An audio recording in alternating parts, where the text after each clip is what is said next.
Are you in the mood for flowers, but you think you've missed your chance for this year? Well, I got great news, it's not too late. I'm sowing free flowers right now in July to get blooms in September. And my first frost date is around October 20th here in Zone 6 in Romania, Eastern Europe. So at least 1 month of full bloom. So don't waste another minute. Take some cups, take some potting soil, and join me in sowing some wonderful cut flowers. And my first and foremost go-to flower is zinnias, of course.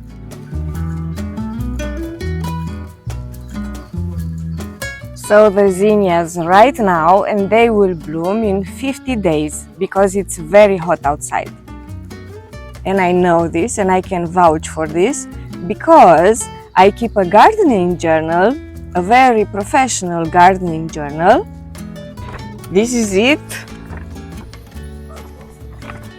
Super professional and elaborate.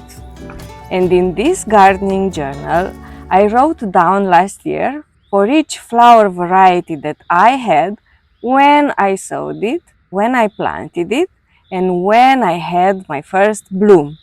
And I can see here for Cinderella Peach, I sowed them on June 20th and I had my first gorgeous bloom on July the 30th.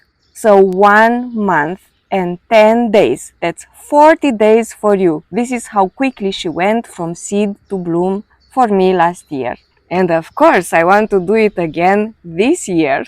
And yes, I did sow my first round of zinnias in May in another episode, I will link it. But you see, my summer bouquets look like this. And my autumn bouquets look like this.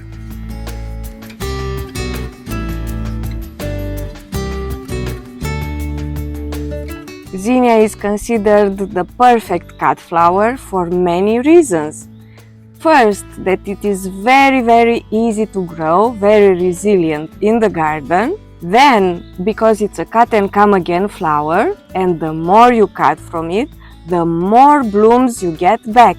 She loves the heat, but she doesn't mind the cold, and she keeps blooming until the first frosts.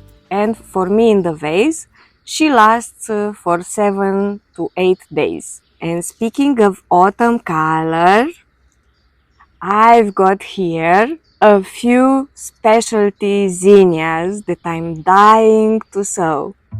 So my first two are zinnias from the Queenie Lime series, which is famous for those antique colors combined with lime or green shades in the petals.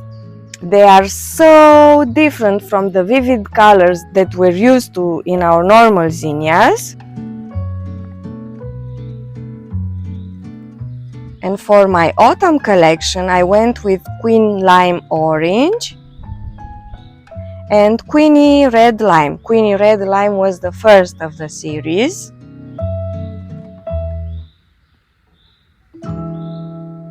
So normally it takes 12 to 16 weeks for the Queenie Lime series to bloom from seed. But now that I'm planting them in the hot months of July and August, I'm hoping to get blooms in around 70 days. And my next zinnia is also coveted around the world. It's the Golden Hour zinnia from Floret. This is the most stable zinnias from their series because it's the first one that Erin bred.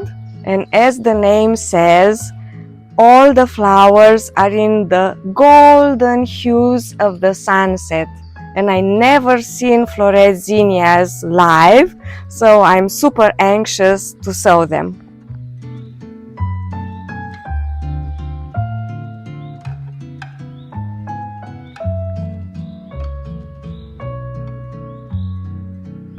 Zinnia seeds are quite large and quite easy to handle. You can see that one of the sides is pointy. We just push the pointy side into the potting soil and cover it gently. And we should expect to see growth in just 2 days.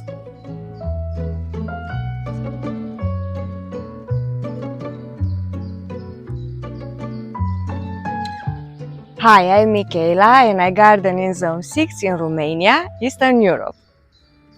My second winning flower for July sowing is a very old-fashioned flower, one that I've loved since childhood, and it's amaranth. Back in my childhood home, we had a friend of the family who used to live in the countryside, and when she would visit my mom, she would bring her a handful of amaranth, the normal variety, the jewel-toned Bordeaux, which would fill a vase with these unusual tassels. For a very long time, I was mesmerized with this intriguing bloom. Each year, amaranth would just appear in her garden around June, and she would grow all by itself. She didn't need watering, she didn't need any special care. She was super resilient because I asked her about it.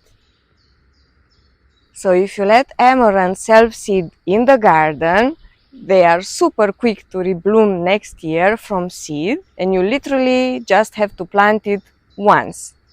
Amaranth likes it really hot. You shouldn't sow it too early in the season. She grows super quickly. Like in 60 days she's ready to bloom, and she grows quite tall, 1.5 to 2 meters tall, or 5 to 7 feet tall, depending on variety. A very decorative architectural plant in your garden scheme for the back of the borders if you let it grow to its full height. And if you want to use it as cut flower, I suggest you'd better pinch it when she's like 20 centimeters tall or 8 inches tall. And also, you should plant it very close to the others so that you have smaller sized plants and therefore smaller sized tassels, which you can work more easily into mixed bouquets. Amaranth requires no special care. She can grow in poor soil, no problem. She loves the heat. Her vase life is more than a week long, and even more, you can dry it because it retains its color beautifully in dry arrangements. Amaranth seeds are quite tiny and they need light to germinate, so we just sprinkle them on top of the soil, and if you want, you can just cover it lightly with a spray of vermiculite. For this year, I chose 2 varieties with tassels, the ubiquitous Love Lies Bleeding in jewel tones and Coral Fountain in softer peachy tones, muted colors.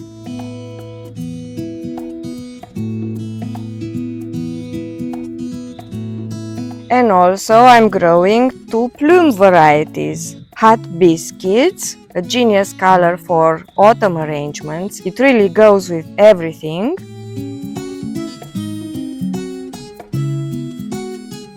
And another plume, Velvet Curtains. This one grows very tall, she reaches over 2 meters easily.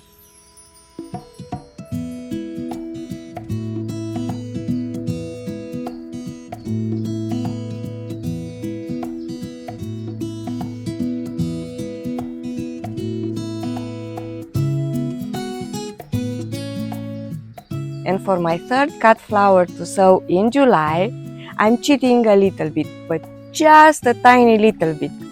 I'm sowing sunflowers from the Pro Cut variety, which has been specially bred for flower farmers and for florists.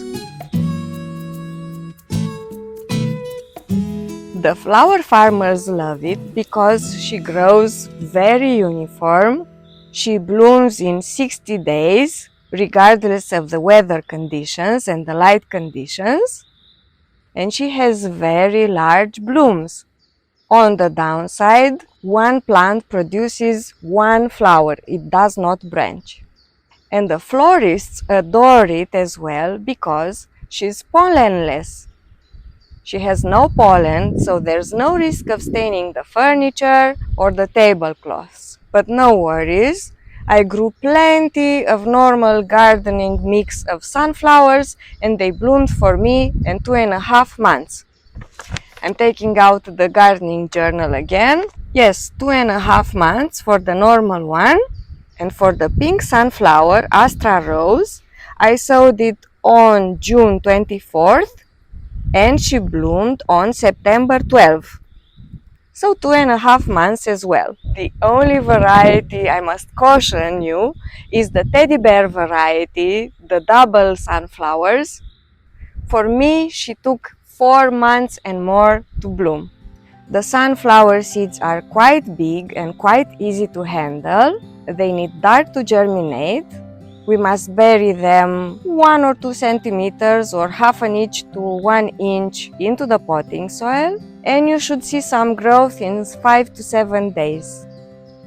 And just like amaranth, if you want sunflowers to have smaller blooms and thinner stems so that you can work them in mixed bouquets with ease, the trick is to plant them close to each other, 4 inches apart or 10 centimeters apart, and then you will get smaller blooms and more manageable stems. I only had dwarf sunflowers this year because 99% of them got eaten by the slugs. So now I'm going all out with a splash of unusual color. Brocat White Night, soft creamy white, buttery white petals with a dark center. Brocat Plum, my absolute favorite. I can't even describe it, it's super beautiful. And Brocat Red, a very dramatic later addition to the series, which I can't wait to grow for the first time. I sowed my Dalmatian peach foxgloves in another episode back in February. Click here for a full tour of what I sowed in February, March and April and is blooming right now in our garden.